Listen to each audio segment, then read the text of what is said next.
Hi everyone, I'm Andrew Zena Hayashi, the Asperger King, and today we're going to be reacting to the video I'm Sorry, But I Choose to Own My Video Games by Mug Thief. Let's get into it.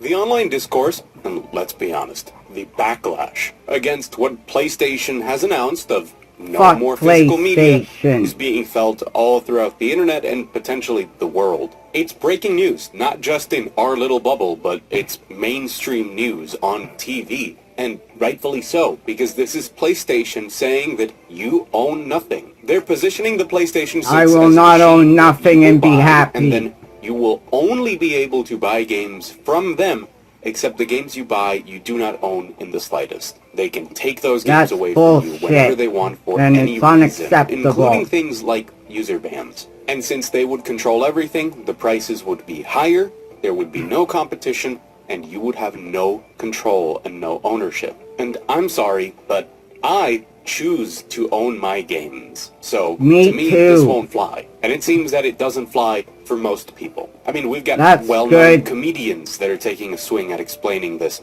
We have French politicians, and you know it's bad when politicians believe that they can take advantage of this. We have Hideo Kojima's tweets from 2021 coming back to haunt us. And we even have Domino's Pizza UK, which I guess go off Domino's. And despite that, there's plenty of people out there saying that actually this is good. That the outrage towards this is performative. That people don't actually care about physical media.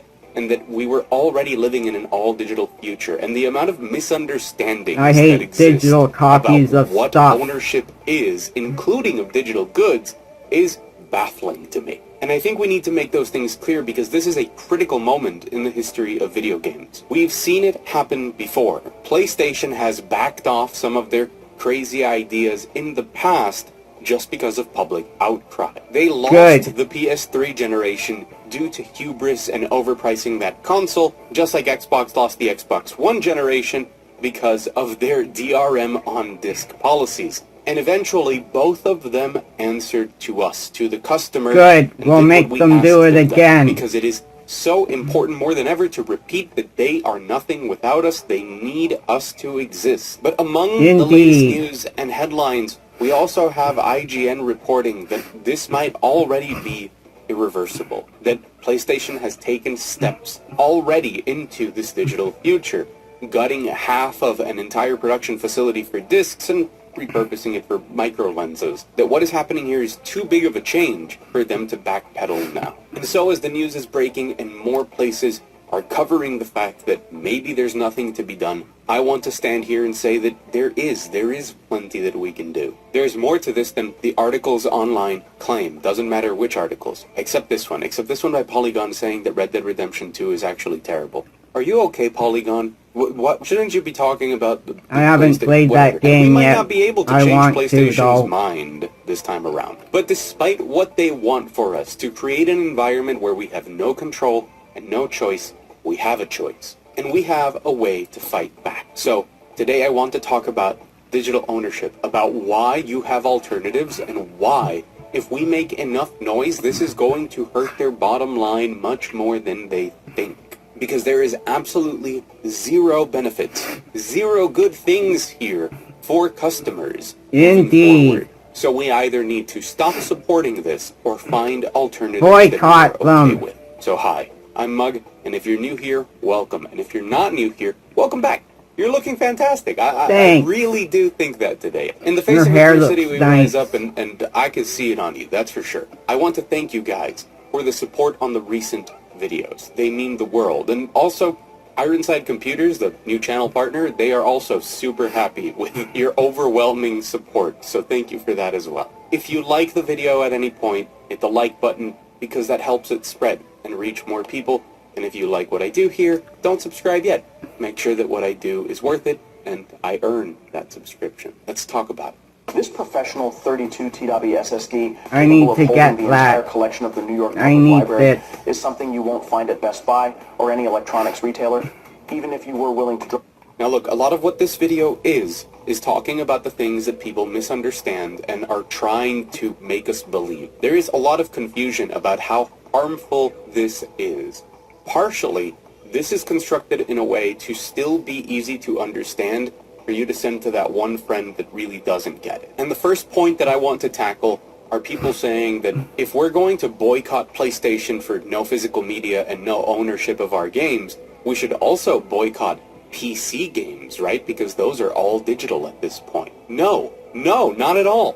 PC is actually today the bastion of game preservation. PCs are the thing that allow us to guarantee that games are preserved beyond, the potential rot of cartridges, of electronics just not working anymore. And when it comes to modern games, DRM on PC is not only a choice made by developers and not one enforced by the platform holder, because there is none, and that would be the case with PlayStation 6. That DRM that is now present in games because you don't own them and PlayStation can take them away from you, that's enforced by them, not necessarily by the people developing a game. On PC, games that have DRM on Steam is because they choose to have it. Steam is a platform that is designed to work offline indefinitely and leave you access to all of your games no matter what, and even to function well with games that aren't even on Steam. I would know. I use Steam to play most of my emulators because I really like the way that Steam allows me to do recording. This means that there's a large number of games that you can buy on Steam that you can play without Steam, that you can play without ever using Steam, and if it disappeared tomorrow, the game would still be playable. All you have to do is take the game itself, take that folder, put it on a drive somewhere, keep it safe, and you can double-click an executable and play a game. When I know that I can have a hard copy of a game saved somewhere and I could play it 30 years from now off of an executable on a thumb drive, that's mine. And nobody's going to be able to take it away from me. But this is just when we're talking about Steam. The most important part about the PC platform is that it's open. Steam is not the PC game provider. You can get your PC games from many different places. Sure, the obvious one here is good old games, completely DRM free, do whatever you want with your game. But the fact that there is a competition in the PC market, be that from Epic Games or Amazon Games Launcher or whatever other launcher you want to find, means that not only does it incentivize competition within the space, the open nature of the platform itself means that there will always be efforts for game preservation and game ownership on it. The ability to continue to play your games no matter what service goes down. And if you don't like any of the options there, or nobody is providing you an adequate option for that, we know that the PC community is always trying to keep games available and alive no matter what. Yay, that's good. Websites. Ownership in this case is about you retaining access, no matter what, to something that you paid for. What PlayStation is doing is completely removing that. They will control if you do or don't have access to things you paid for. They will control until when you have access. And I they hate can take that. it away from That's you not good for at all. any reason. You own nothing. And I don't believe that we should give that money. On PC, in many cases, even with games that launch with DRM are later patched down the line to take out some of that DRM, I can guarantee my access to the game I purchased. I can guarantee that access indefinitely by just putting that game somewhere and letting it live there. No need for anything else. So no, you cannot compare the digital ownership of PC games with the digital ownership of future PlayStation games or even PlayStation games today. They are not similar in any way because of all of the context surrounding them, because of how PCs work, and because an executable that I can just have on a drive is not the same as an executable that depends on PlayStation allowing me to access it through their own accounts. Okay, so what about physical media? Do we need physical media then? So many people are happy with the sense of ownership that we have on PC. Doesn't it make sense then to take away discs? Well, no, not when a platform holder holds all the power. In the case of PC, that open market and the open nature of PCs means that we can circumvent a lot of the problems of ownership by the very nature of it. But when it comes to a closed platform, something like PlayStation or the Nintendo Switch, physical media is very important in order to have ownership rights. Let me present it to you this way. Nintendo has gotten a ton of hate, including from myself, for doing game keycards instead of having the games fully available on the cartridge. Today, a lot of Nintendo Switch 2 games don't actually come on the cartridge. All that cartridge does is allow you to connect to Nintendo servers and download the game. But even a game keycard is considerably better than no physical media at all. Sure, the ideal is something like this, which I just popped out of my Switch 2. This is Donkey Kong Bonanza. It's here. It's always going to be here, to be on this little card. This means that the world could end tomorrow. Nintendo could go bankrupt, all of the servers disappear in a massive accident,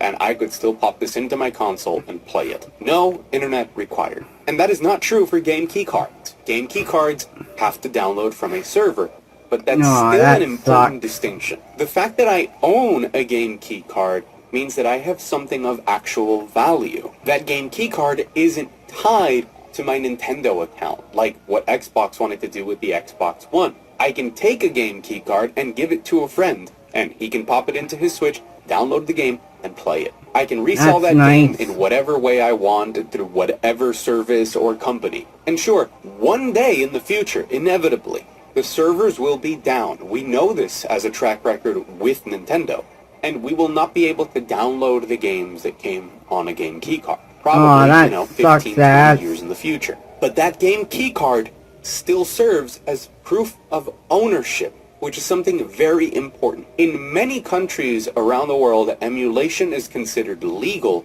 as long as you own the hardware and you own the software. And a game keycard still constitutes proof of ownership, meaning that you could legally emulate the games that you have on game keycards, and nobody could tell you anything. Meanwhile, on the PlayStation 6 side of things, you buying the digital revocable license that PlayStation is selling you does not give you any proof of ownership. And if PlayStation were to take away those games, make them disappear, and say that they still own them, you could not emulate them, and they would be free to legally pursue you, take down a video of you, ban you, whatever thing they would like to do legally against you. Because you legally do not own the game. You own the license that they took away with the rights that they had, so you cannot play the game in any way. But not when you have physical media, because that proof of ownership allows you in many places to do whatever you want once you have paid for the game. So this isn't me defending game keycards and saying that they are great. What I'm saying is that they are way better than the alternative, especially if we're moving towards a world where, hey, maybe games are too big and maybe the physical ways of storing them are just not convenient. Even if that does, go up against certain issues with stuff like data caps and internet access, if it's just not viable to have games come on physical media, the idea of a physical key that gives you access to them is still a way to circumvent a lot of the problems with digital rights and ownership. Good, I guess. By having a physical key, you have proof of ownership. And that gives you, as a customer, a ton of rights that disappear as soon as everything is digital. Obviously, the other big problem is the walled garden. And you see, not only can I resell my Nintendo Switch 2 game keycards, but I can buy them from wherever I want. And very often, especially today, as the prices of things are completely out of control, I will find deals on games from competing retailers. At the moment, despite the fact that Nintendo, they say they made the digital games cheaper, what they actually did was raise the price of physical. So a lot of upcoming games from Nintendo are $70 digital and $80 physical. So you have to pay a premium for those physical benefits. But because retailers want to compete, many of them are offering those physical editions of the game for the same price as digital, at the same $70 price point. And that physical version of the game still has those extra points of value. Not to mention that I did applaud Nintendo when they did announce it for the Switch 2, the digital card system that allows you to lend games within your family group. That is miles better than what their competition is doing in the console space. But my point here is that since it's not looking likely that we will have important political reform regarding customers' right to digital ownership, a very easy way to circumvent this problem is to at least offer physical keys. Not keys as in a piece of paper that you put into the stupid PlayStation store. No, something that you insert into a machine or that a machine reads with a scanner, whatever you want, that confirms that you own this title, and it automatically, without needing any other validation, downloads that to the console and allows you to play it. There's a lot of benefits to that system. I guess I'm okay with for as key much as we cards. dislike the They're changes, alright. the game keycard system is way more forward-thinking and customer-centric than just taking it all away like PlayStation is doing. Indeed. My daughter's hair grew so long. What is in this spray? Introducing HaloGrow, the daily leave-in. A premature thing that we are just not legally prepared for. But as I was mentioning, with price competitions, there will be none. The price will be dictated by PlayStation. Developers and publishers will have to go through them to put their games on sale to lower their price or to vie for good positioning of them on the store. And they will make money by charging publishers for banners on the PlayStation Store. They will make a lot of money by controlling everything end to end, compared to you having the choice of going to whatever retailer you prefer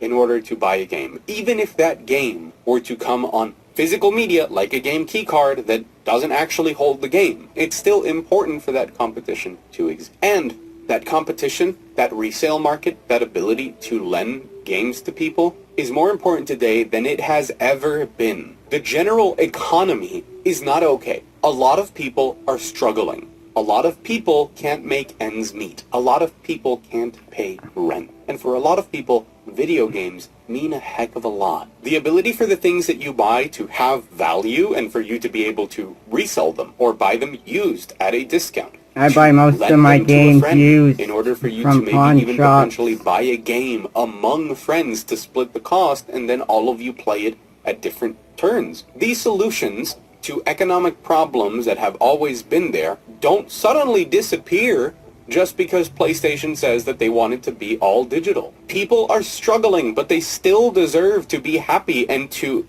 play games. We as humans have a right to be happy, brother, and if everybody to be happy, does. we play video games. If that's the poison we choose to escape sometimes the horrible parts of life, we should get to do that on our own terms and in a way that fits our budgets. That's why these options have always been there. When I was a kid, my family was not wealthy. We were not doing well financially. Not as bad as we've had it later on, but definitely not doing well either. But ever since I was a kid, my cousins gave me their hand-me-down consoles and games. I don't remember a point in my life where I wasn't playing video games.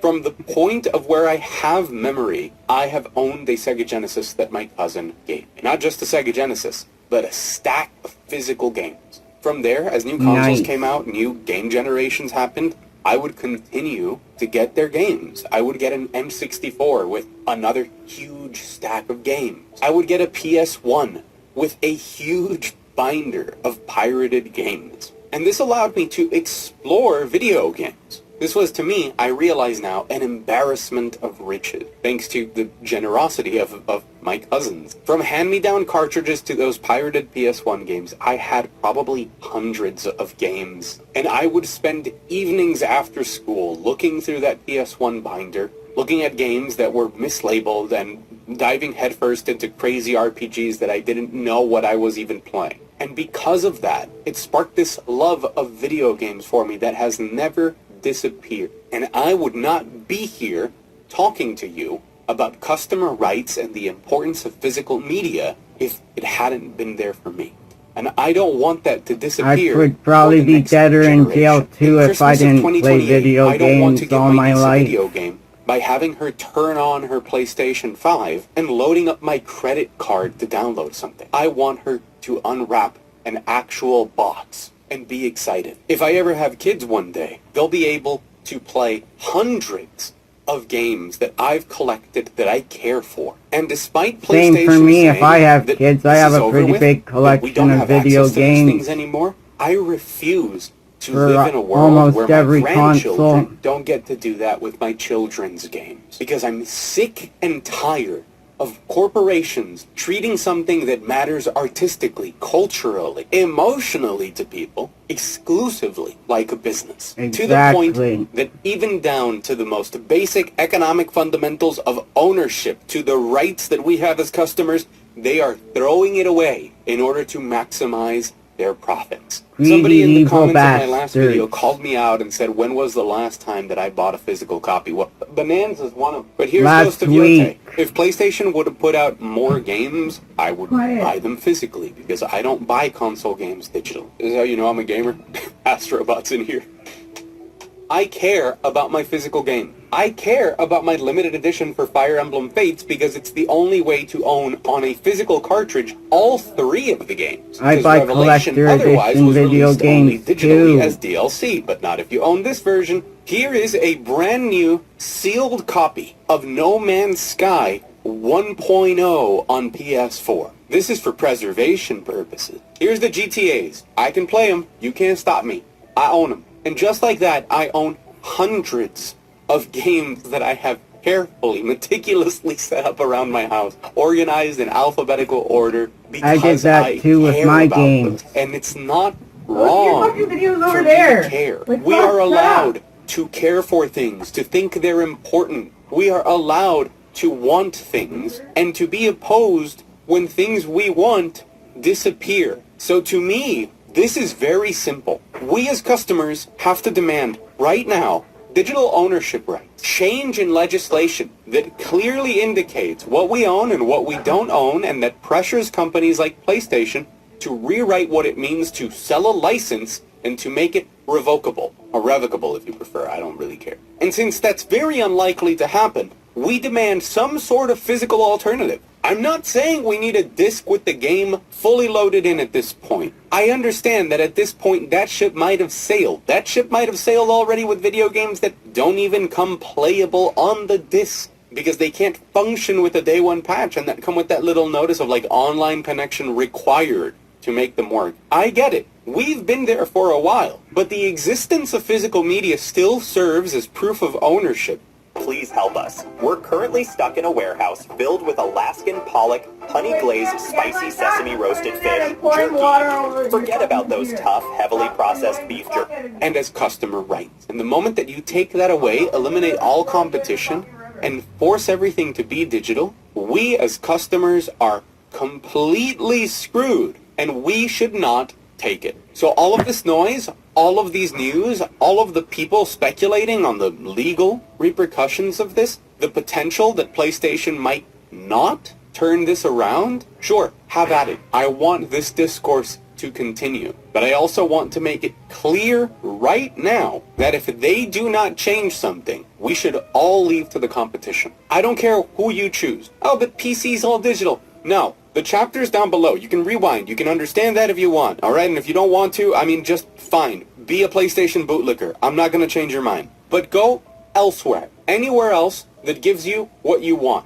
Take a hard stance on this. And my commitment to this is very simple. I will cover PlayStation games as long as they release them physically. The moment that stops, I will not. The moment that stops, so do I. If none of this changes, and hopefully, thankfully, thanks to you, this channel is still around with me talking about games and reviewing video games come 2028. I will not buy a PlayStation 6 and I will not cover anything on it. I'll cover the news and talk trash about it and continue to fight it until I physically can, but I will not be buying a PlayStation 6. It's that simple. I'll keep championing PC games and indie games, and as long as Nintendo offers me physical media, and as long as Xbox, whatever that dumpster fire is, with their ideas of digitizing your physical games or whatever, as long as they give me paths to ownership, I will cover that as well. Which, I mean, seems kind of inevitable because they're just making a PC. But PlayStation will be dead to me. And I say this as a person that easily owns over 200 physical PS4 games. But I'm done. I'm done with their bullshit. I'm done with them skewing the numbers of how many people play digital in order to make it look like this is the logical decision.